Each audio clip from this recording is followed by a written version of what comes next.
বগৰীৰ জ্বলা মিঠা আচাৰ বনাবলৈ লৈছোঁ। এইখিনিতে মই আধা কেজি আনিছোঁ, কিনি আনিছোঁ বজাৰৰ পৰা, কিনি আনিছিলোঁ দেওবৰীয়া বজাৰৰ পৰা।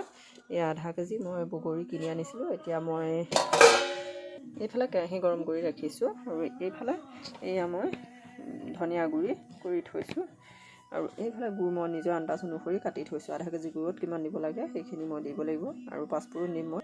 এইফালে মই বগৰীকেইটা অলপ ভাঙি ল'ব লাগিব। এনেকৈ বগৰীকেইটা ভাঙি ল'ব লাগিব, তেতিয়াহে মিঠা বস্তুটো সোমাই যাব। মই এইখিনি এতিয়া ভাঙি লওঁ।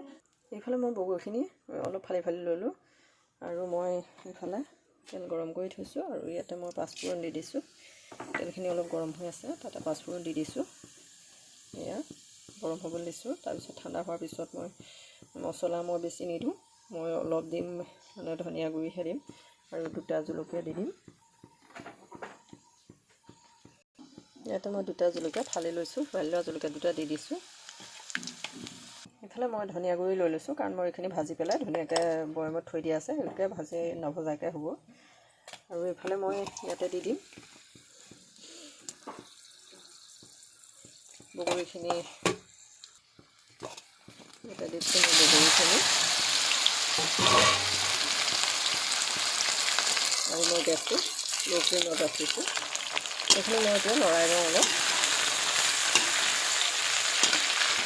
ইয়াতে মই যিখিনি গুড় কাটি থৈছিলোঁ সেইখিনি গুড়খিনি মই ইয়াতে এড কৰি দিম, কাৰণ মই এক্সট্ৰাকৈ গলাই লোৱা নাই, মই এনেকৈ ডাইৰেক্ট দি দিছোঁ।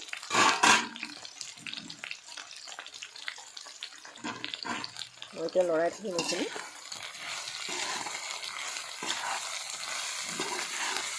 গেছটো অলপ ল' ফ্লেমত ৰাখি থৈছোঁ।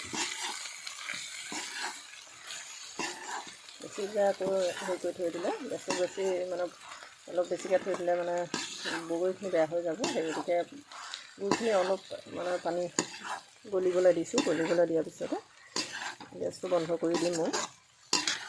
মোৰ গুড়খিনি গলা হৈ গৈছে আৰু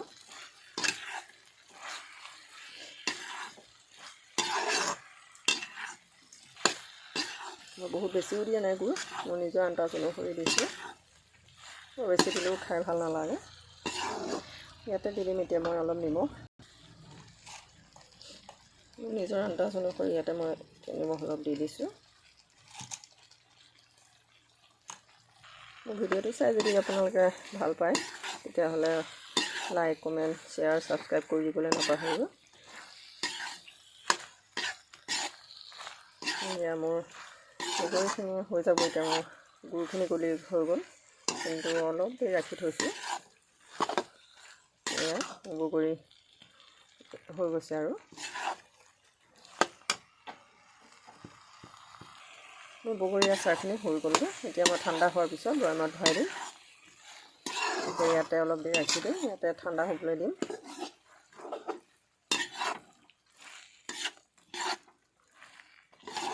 আজিলৈ আহিলোঁ, বাই বাই।